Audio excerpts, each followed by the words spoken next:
Welcome to the Draft Brewery. This is Dr. Chris Baker, DC. We're looking at my M Corset All-Star League Esper Control deck. It is just after week 4, and I am the lone 4-0 after 4 rounds of Swiss. So once this round gets done, we'll be cutting to top 8. So I just wanted to go over a quick deck tech and take you through all my rounds and just kind of describe the format a little bit. Doing these random leagues, basically like mixed block formats with just commons, seems super interesting to me. And I feel like I want to keep doing a league that utilizes the theme of the new set that's coming out. So M15 just came out, so I was like, okay, let's make a league, that went from N10 to M15, just to really highlight the new cards, but also create some weird synergies in a format that's totally unexplored, and that's probably the most fun part, is trying to build some deck for unexplored formats. So stay tuned for Khans of Tarkir plus Onslaught plus Time Spiral. The morph sets seems pretty sweet to me. Okay, so basically there were 2 decks that I really thought were the best in the format, and it was mono black and mono white. Basically, the mono white deck I thought was the best, first off, just by having Triplicate Spirits and Guardian's Pledge and Tended Knight and Raise the Alarm, and just a minor soldier theme, and the soldiers that pump power and toughness. Toughness especially good because it stops the shrivels, which I have to have in the sideboard here. But for that deck, as it turns out, I tested that matchup versus mono black, and mono black absolutely destroyed it. So mono white was quickly off the table. Mono black seemed pretty awesome. But then I started building these hexproof decks where you could basically fit like Gladecover Scout, Primal Hunt Beast, Aven Fleetwing, Sacred Wolf, and then you could play like Heliod's Pilgrim to find any aura you want. You could even have it find Verdant Haven to have any color of mana, and you could play like some sort of 3 or 4 color hexproof deck. And mono black just there's no Devour Flesh. There's no way it can interact with hexproof other than just like discard and card advantage.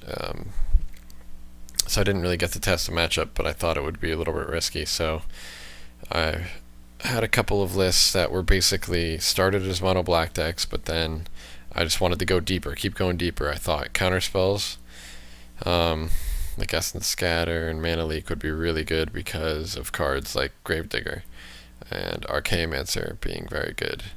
Even Bloodhunter Bat, just like these are some of the most powerful creatures, and they have comes into playability, so removal's not that good against them. You'd rather counter them.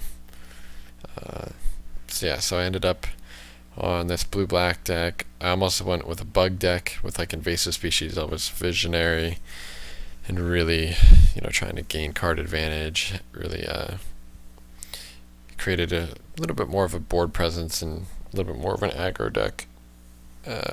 Aggro control deck, I guess. It dealt with a lot of threats very well and just had more threats to beat down. But the missing card was Celestial Flare.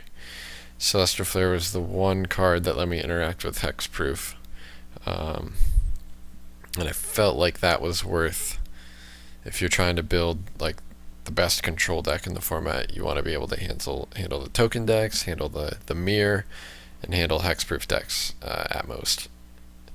So I ended up basically with the Dimir deck splashing white for these 3 Celestial Flares and some white sideboard cards.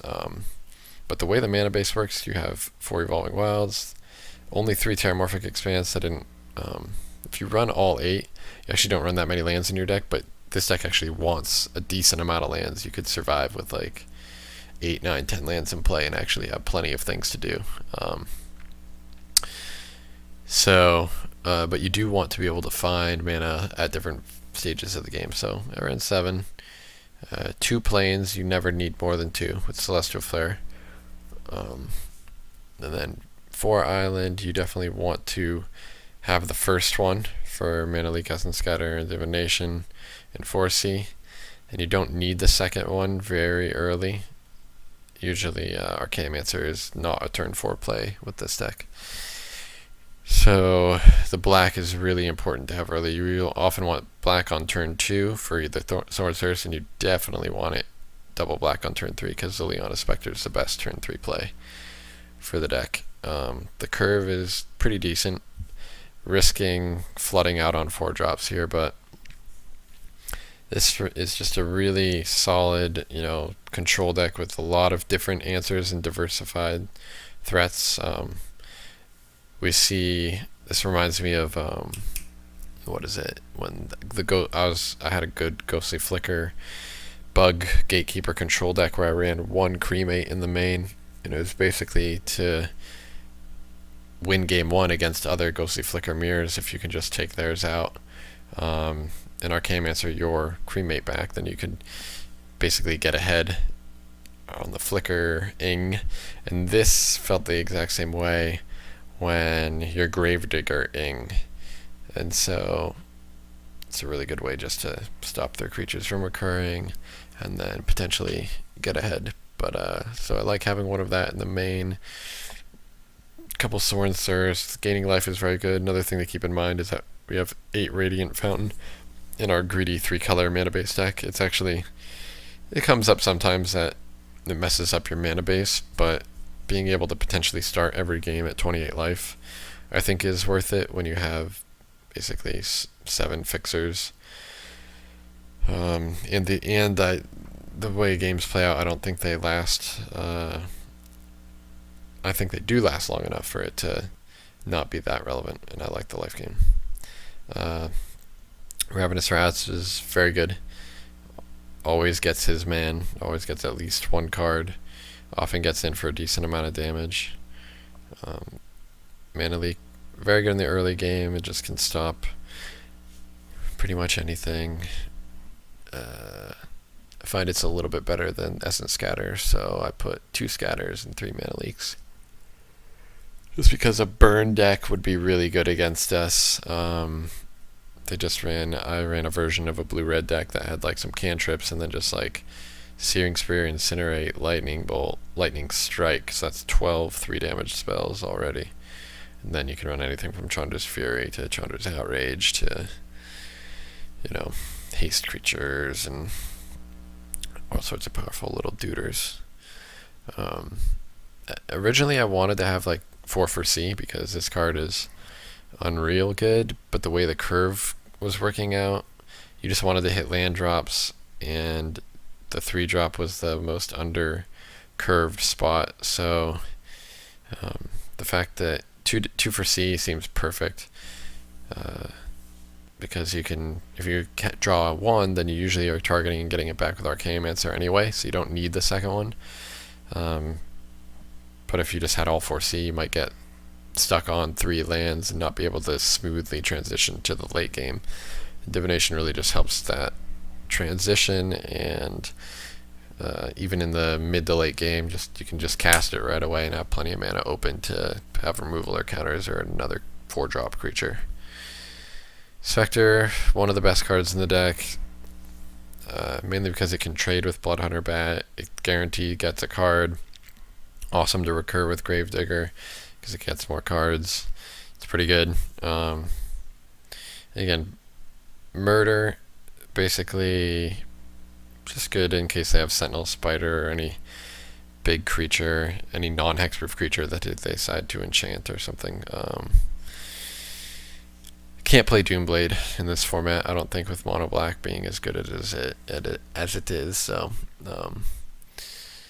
play 1 Murder, and again, 1 Murder, 1 Vow Rebirth, some of these Celestial Flares, they're all recurable with Archaeomancer, so we have a fine ability to just go deep and find whatever answers we need as the game gets late. A little bit more life gain in Bloodhunter Bat is really good, and just extorting for 2 helps push the race in our favor if we're just trying to beat down a race. Another, probably actually one of the best cards in the entire format. Gravedigger is definitely a staple to the format. I don't think he's crazy good in this deck, because I don't have that many creatures. Like on turn 2, I only have rats. On turn 3, I only have Spectre. So like turn 4, Gravedigger isn't the best play. It's probably better in other decks, but the ability to recur them off of each other means 2 isn't enough. But I don't really want 4, so 3 is solid.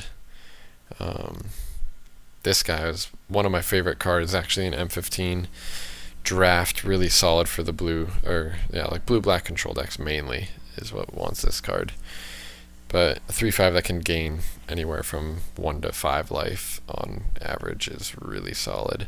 And again, it just helps my plan of crushing the Gravedigger decks, which I think were probably the best decks. And a 3/5 just blocks everything if everybody's playing like Gravediggers and 1/1s and 1/2s, and a 3/5 is just huge. And then this card actually holds the deck completely together. This is the March of the Returned, except it's at instant speed and often only costs 0 mana, because if you have 5 creatures in play and one of them is black, it is basically a free card. It makes blocking with Archaeomancer very good, because you always want to be returning Archaeomancer, because Archaeomancer can be recast to make the graves, and then you can loop one other spell, so you're always netting a free spell as long as you can take out your Archaeomancer and then recur it. It's the value end game plan, which is awesome. So yeah, so this deck basically is just trying to not die in the early game and eventually overrun them with card advantage and etc, etc. So let's look at the sideboard. Again, really cool because we don't necessarily know what the metagame is going to be exactly. But a couple things that we do know. We know Gravedigger decks are there, so we want one more Maggot and one more Vile Rebirth just to deal with them. There's potential for some hexproof decks. We want the 4th Flare. Even though it's really bad on our mana and this card's not even good in our opening hand, you just have no outs to hexproof creatures other than like Mana Leak and Essence Scatter, and you can't always hold that mana open. So I think you just really want the 4th one in certain situations. Force Shrivel is probably the best part against mono white. They have to have Selfless Cathara or the 2/3 Shield Warrior guy, or Guardian's Pledge or Fortify, just to like not wrath their board. Sorin Surus, another just good little pointed removal spell. Gain some life against some aggro decks. 1 Tendrils. We do have 8 swamps. What, no. 7 swamps. So Tendrils can be a gain 7, deal 7. In dealing in a matchup where you're bringing in something like Sorin Thirst and Rotherfeaster Maggot, and Doomblade even, you can bring Doomblade out of the side against some just like aggro creature decks. The 1 Tendrils is probably better than like a 4C or something in terms of buying time, and gaining life can really set them back. So figured it was worth including, even though it might only gain an average of 3 to 4 life in the mid to early game. So we got Duress as a good one of, just in case you need to get rid of a counterspell at a key time, or a Unmake the Graves, something like that. I don't really like having too much of this effect when we don't necessarily know what the format's going to look like. Altar's Reap is mainly to stop other decks from casting Tendrils targeting our guys, so we stop them from gaining life. This is a good card in a card advantage war. It also, again, if we have Unmake the Graves but no dead Archaeomancers, this kills an Archaeomancer so that we can keep the recursion engine going. And like I said, Doomblade very good against just like red aggro decks or green aggro decks, just because it's easier to cast and kills anything in those matchups that aren't black. And having one of those is very valuable. The spell department, just because again of the Archaeomancer effect, we actually have numerous potentials of these cards that we can cast within one game, just because we can Archaeomancer back, and then unmake the graves, and etc. Same thing with Solemn Offering. I had a mill deck with Jace's Erasure that I thought could be pretty good, so this is other than a counterspell, I can't really deal with an enchantment, so I like having a way to interact in that way. Enchantments are probably the only thing this thing is targeting. I don't think there's any good artifacts in the format per se. Maybe Will Forge Golem could make some headway, but it's not likely to be the best. What else do we got here? Other than that, yeah, I mean, I guess you could bring it in versus Hexproof too. The life gain's relevant, and if you could kill like a Mark of the Vampire on their Hexproof guy, it really neuters it. So like Aven Fleetwing plus Mark of the Vampire is pretty potent, I think. Like you would need 2 Bloodhunter Bats to double block, and then if they have like a Murder or something, or a Sorin's Thirst, you just get eaten alive. So at least Solemn Offering lets, you know, your Bloodhunter Bat trade with them. So yeah, so that is the deck. So far, it's doing well. It's 4-0 in the Swiss. I'll highlight all the matches that I've played so far, and then some of the top 8 too. Hopefully we can keep the streak alive. Alright, so stay tuned for all the rounds. Thanks for watching.